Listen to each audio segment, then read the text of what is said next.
all morning. The Fox 61 Morning News starts now.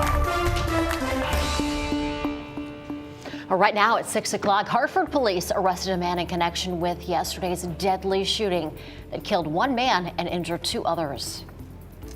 There's a spirit out there, particularly the people of Southwest Florida. They're ready to bounce back. The recovery efforts after Hurricane Ian continue, and people in Connecticut continue to do their part. And the Alex Jones trial continues this morning after last week's emotional days in court. What's expected next? He gets to kind of live on in people's homes. And later we meet a very special dog who's getting a spread and a new calendar. All this and more right now at 6 o'clock. I am looking forward to that story. It is a good one. Good morning to you. Thanks so much for being with us at 6 o'clock here on Fox 61 America Areas. And I'm Tim Lammers. There's been some rain out there, and it looks like there's more on the way. So, of course, we want to start with weather here. Get over to meteorologist Rachel Piscatelli. Good morning. What's going on? Hey, good morning. Certainly a very breezy and windy day expected today. In addition to that, on and off rain showers are also expected. So if you're planning your day this morning, you want to grab that jacket and also the umbrella too. It won't rain all day. When it's not raining, well, it's just going to be an overall kind of day where you want to just stay inside and maybe just turn on the TV and maybe even the fireplace at times. All right, satellite and radar this morning showing that we do have those isolated showers moving in throughout the state this morning towards Bloomfield, up 91, closer to Windsor Locks and the Massachusetts border. Temperatures out there this morning are in the 40s and 50s, around 50 degrees in Meriden, but take a look at these wind gusts. Wind speeds upwards of 20 to 25 miles per hour. These are our sustained wind speeds. We have gusts even higher than that. So breezy conditions are expected with on and off rain showers today. High temperatures approaching the mid 50s later on this afternoon. Heading through the overnight, numbers really don't move much. We do bring in another chance for some on and off rain showers through the day on Wednesday. It's not until Thursday that we dry things out. We'll detail that out for you coming up in just a bit. It is 6:02 right now. Lauren, good morning. Good morning to you, Rach. Good morning, everyone. Out here in the Fox 61 Traffic Center, things are looking pretty good. We do have one incident that we are following, so we'll bring you right out to that. If we can get out to the map so everyone can see what we're working with this morning. Over in the Colebrook area, Route 8 is closed at this time from Sandy Brook Road to Riverton Road. We did just get video from our friends at Connecticut State Police Troop B, if we could show everyone that. This is the tractor trailer that rolled over onto its side. Luckily, they say that the driver was able to get out uninjured, but unfortunately it is causing a big mess because Eversource had to come because several telephone poles are down at this time. Our assignment desk editor Abby just looked into the power outages in the area. About 99 customers are without power at this time, so we'll of course keep you up to date every step of the way. Now let's move on. In the Hartford area, things are looking good. 91, 84, Route 2, all moving smooth. A little bit of delay on the eastbound side of I-84 and nothing too big to complain about at this time. Over in New Haven, 91 and 95 moving freely as we take a live look outside. You can see that right there. And down in Fairfield County, Bridgeport to Fairfield, you're going to experience a little bit of delay, some heavier volume out in the Stamford area as well. We'll check in again coming up at 6:30. But for now, Tim and Erica, good morning to you. And good morning to you, Lauren. Right, 6:03 and new for you this morning. Hartford police said one man was killed and another was seriously hurt after they tried to carjack someone and they got shot. Hartford police said it happened a little after 3 p.m. yesterday on Park Street. Police said 22-year-old Joseph Ray and 23-year-old Jaziel Phillips Ray tried to carjack somebody at gunpoint, but the driver had a gun too and opened fire. So Ray was shot. He's in critical condition at a hospital where he was arrested. Phillips Ray was shot too. He died at the scene.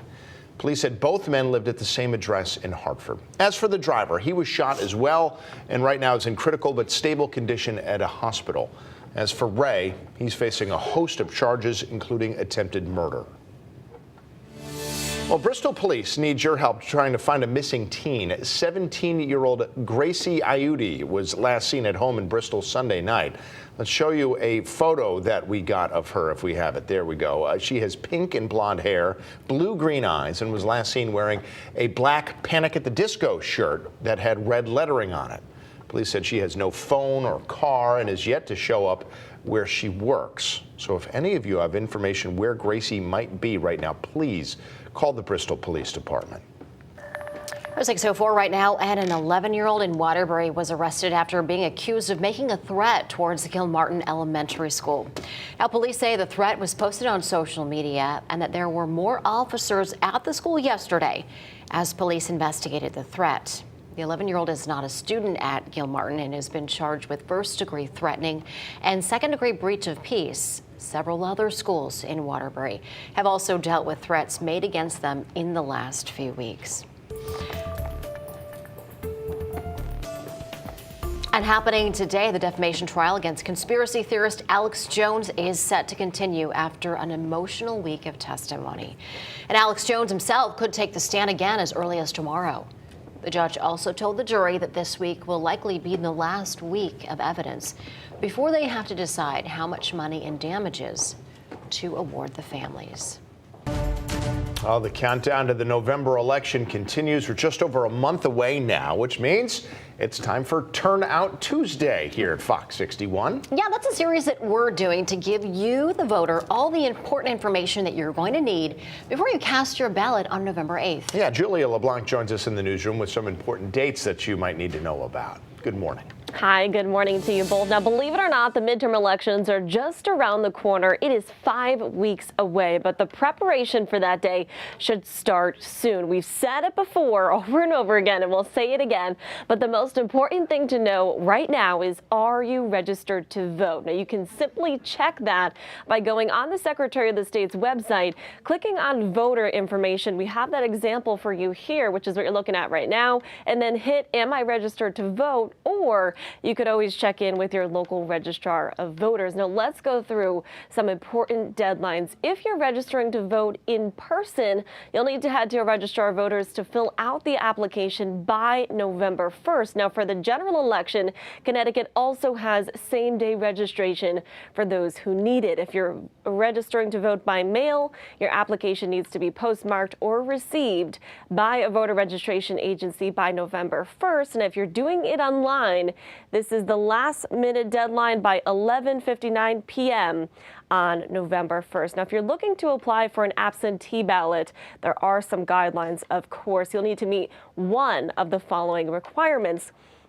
You are an active member of the U.S. Armed Forces. You'll be out of town on Election Day. You have an illness that will keep you from heading to the polls in person. Your religious beliefs prevent you from voting on Election Day, or you'll be volunteering at an election polling site that is a different polling place than your own. And lastly, that you might have a physical disability. Now, as soon as your town clerk gets that application, they will check it and send it back to you. Once you fill it out, it needs to be received no later than the close of polls on Election Day, which again is November 8th. The polls open at 6 a.m. and they close at 8 p.m. We'll, of course, be going through other deadlines and things you need to know about before that day over the next couple of weeks. Tim, we'll send it back to you. Okay, Julia, thank you for all that important information. Well, tomorrow, Vice President Kamala Harris is scheduled to make a trip to Central Connecticut State University in New Britain to talk about abortion rights. This, of course, is an opportunity for the vice president to talk about abortion rights, but it's also a political opportunity, what many people see, for Congresswoman Jahana Hayes, who's going to join the discussion. She's up for re-election this November in Connecticut's 5th Congressional District. And what many people are saying will be a tough race, or at least a tougher race for Connecticut, where Democrats seem to do well historically. CCSU Political Science Associate Professor Gerald Duquette said this visit will help Hayes' bid, even though her team says it's not official campaign business. She wants it to be about the national narrative because in Connecticut, the national narrative is very important to voters. They certainly don't want to contribute to further eroding women's right to choose. Alexis McGill-Johnson, the president and CEO of the Planned Parenthood Federation of America, and the Planned Parenthood Action Fund will also be there for part of that discussion. So be sure to stay with Fox 61. We'll have complete coverage of Vice President Harris's visit to Connecticut tomorrow. You can also download the free Fox 61 News app to get all the information you need right on your phone.